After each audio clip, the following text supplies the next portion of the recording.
What's up, real MVPs? Ricky Widmer here, and welcome into another NBA draft grade video here on MVP Sports. I am joined, as I always am, with my beautiful co-host, Dave Oster. Yeah, bud. Dave, we're talking about your team, and before we get into, well, not your team, but like the team that took your player. That's what I should say. But before I get into it, if you want to see all our other draft grade videos and all our other NBA content, make sure to hit that subscribe button down below. Talking about the Atlanta Hawks, the Hotlanta A-Town, the ATL, however you want to call it. They take Jalen Johnson early on with their 20th overall pick. Then they take Sharife Cooper. We will talk about the latter first because this was a video. I didn't care if I was on it. I didn't care if Jake was on it. I didn't care if Soapy was on it. Dave needed to be on it because, one, it's a player you really like, and then two, It's a player that you do not like. So we'll start with the good first. Sharife Cooper, why should the ATL be ecstatic? Because you just got someone who has top 10 basketball skills coming out of this draft in the late second round. Mm-hmm. I love Cooper because, guess what? Insane level passer. He's by far the best passer of this draft class. He can get at the rim. He goes downhill. But head's always on a swivel. He's always looking to create for others.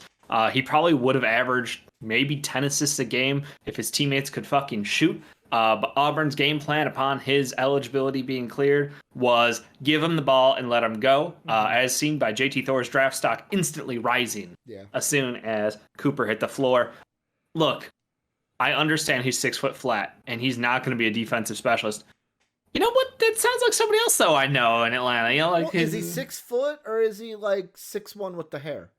I mean, if you count the hair, he might be like 6'4". Yeah, he's got a pretty sweet pro going. I think the thing to remember here is the expectations are going to be very low for him because he'll be a backup point guard.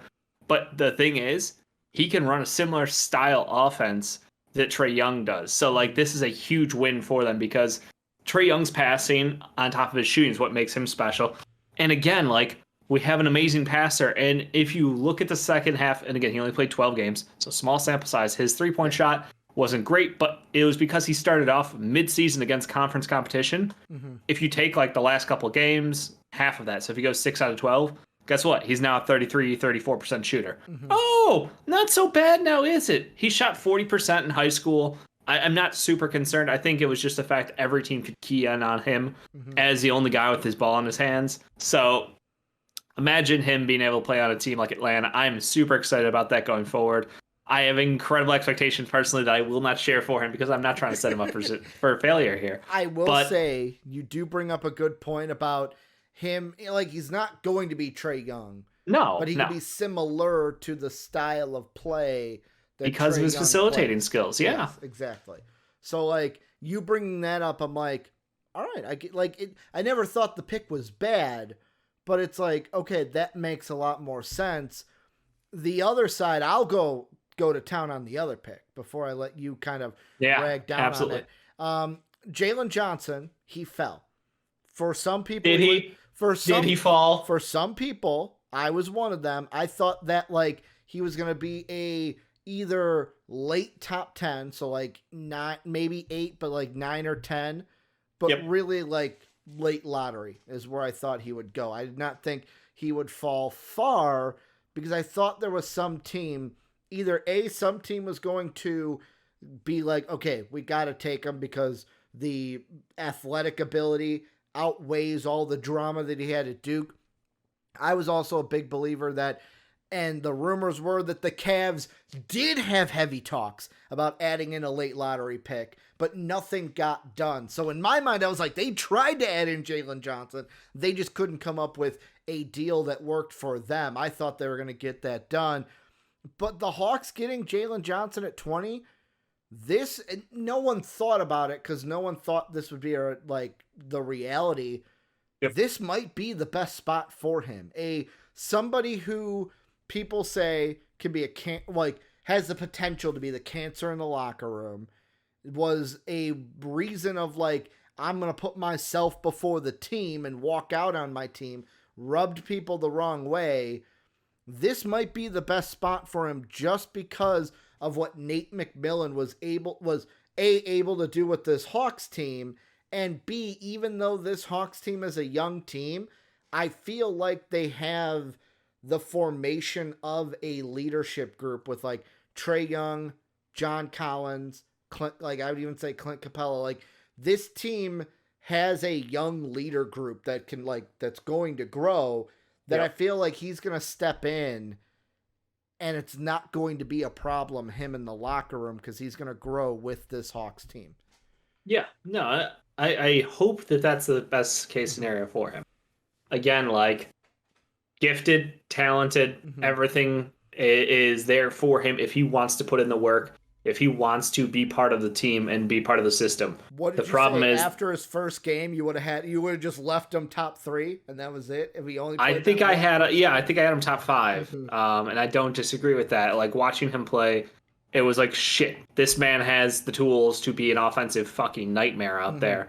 And defensively, if he learns how to play and puts in some effort, he has the wingspan, he has the size. Like he can, so much potential. But again, it comes down to what's above the shoulders. And you hope that this is an Atlanta team. The nice thing is they already have crazy depth on this team. So they're in a situation where they don't need him to take on any sort of whatever. This is hey, we could take a shot at somebody who fell to us in a lot of people's opinion, who could be a starting level, wing of the future on other teams. And for us, it's just like, hey, let him come along slowly. Like we can rock him in the second unit, maybe third unit, depending on if Gallo's still on the team. We don't have to rush anything with him. We can make sure that he fits in well and he feels the support staff. Because again, this is a guy who didn't have a full college career, so he hasn't played professional basketball in quite some time. He needs to kind of get back in the groove of being a teammate, and I think that's pretty big for them. And again, we do have to address the fact that there was a trade too. They moved on. They got Delon Wright on this roster to be their backup point guard. I think it was a great move for them, and I know this isn't really the talk. I'm just gonna slice that one in there as far as did the win-win like I move. said in the Celtic video, they did the Chris Dunn TT swap, so they're adding in a backup point guard and TT to this team as well. No, TT got moved over to the Kings. Oh, I didn't see that. It was a 3-team deal. Okay, so he's a king. Okay, never mind. Yeah, TT's everything a king. I saw was like the Twitterverse just going crazy. Like the best one I saw was the kid Charlie from Willy Wonka with the ticket, and it said Tristan Thompson looking that he got traded to Atlanta. Yeah, no, he's TT's a king, unfortunately for him. They got Delon Wright, who I think he fits exactly what they need. He's a competent point guard who can play playoff minutes for them and does a little bit of everything. So until Coop is ready, you got a guy. Well, and to me, going right into then what the grade is, I don't know if this is going to be a we agree thing, but I kind of want to settle on B. And the only reason why is, so I have my questions about Sharif. You're obviously higher on him than I. But like I look at it and I go, on my board, you get a late lotto guy at 20. You get a late first round guy at, what was it? 48. Like 48. So like you're getting 2 first round guys that were basically like ranked higher than where you got them. The only reason is I'm not super high on either of them. So that's why I'm not giving it an A, but like I can give it a B and feel good about this draft if I'm the Atlanta Hawks. I think this is an A- for me. Okay. The Hawks are a team that no one expected to play as well as they did last year. The Sharif Cooper bonus is what it gets. Well, think about this. You're a playoff team. You're returning every fucking person from that playoff grouping, it seems at the moment that Collins will be back on a long-term deal, and Gallo will potentially be back. Even if he's not, you've got guys who can step in. Lou Will, was talking retirement for a hot sec. No longer. He's looking to continue playing. If he wants to stay with the team, great. Like, their core is young. They've got great pieces that are vets mixed in. They've got an incredible depth. This is like, why not roll the dice? You don't have to go for role players. If they drafted, like, I know he wasn't there at 20, but, like, if they drafted, an upperclassman in this area who is, seen as more of a role player, no one's going to argue, but I'm like, why? You've got guys who are already at that talent level. Adding another role player isn't going to make this team amazing. Like, Hunter continuing to grow, Reddish continuing to grow, like Herder, all those guys, that's what's going to elevate this team. So this is house money. I'm rolling the dice on Jalen Johnson, who I just said has top 10 talent probably in this class if he gets his head out of his ass.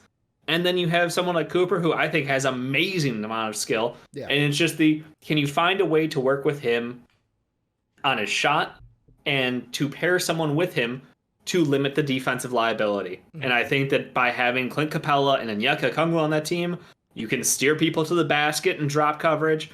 And then guess what? You put him next to Cam Reddish, and nobody's going to fucking blink an eye about his defensive weaknesses. We'll even see if Cam Reddish is still on this team, Dave. He's on the team. He's never not on. But like, there's the trade rumors of like, are they gonna trade Cam Reddish? All smoke. None of it was true. I'm just saying, like, if there's a position to be bad at defense and it not matter, it's point guard. Yeah. Statistically, it's point guard. I mean, it will affect you the least. I shouldn't say look at Steph Curry. He's at least decent on defense, but like he wasn't always. Yeah, but I'm saying look at Damian Lillard. Yeah. Literally the top 2 point guards in the NBA. Mm-hmm. You can get away with it, is what you're saying.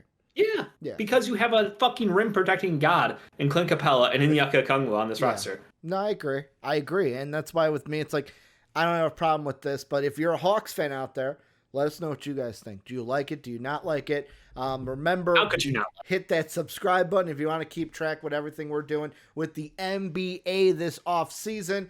If you want to support us, patreon.com/MVPvids or become a channel member today. And if you want to talk NBA 24/7, 365 with the MVP community, join the Discord. It's free down below. Greatest community in the universe. That's going to do it for our Hawks video. We'll be back with much, much more. And as always, have a good day, everybody.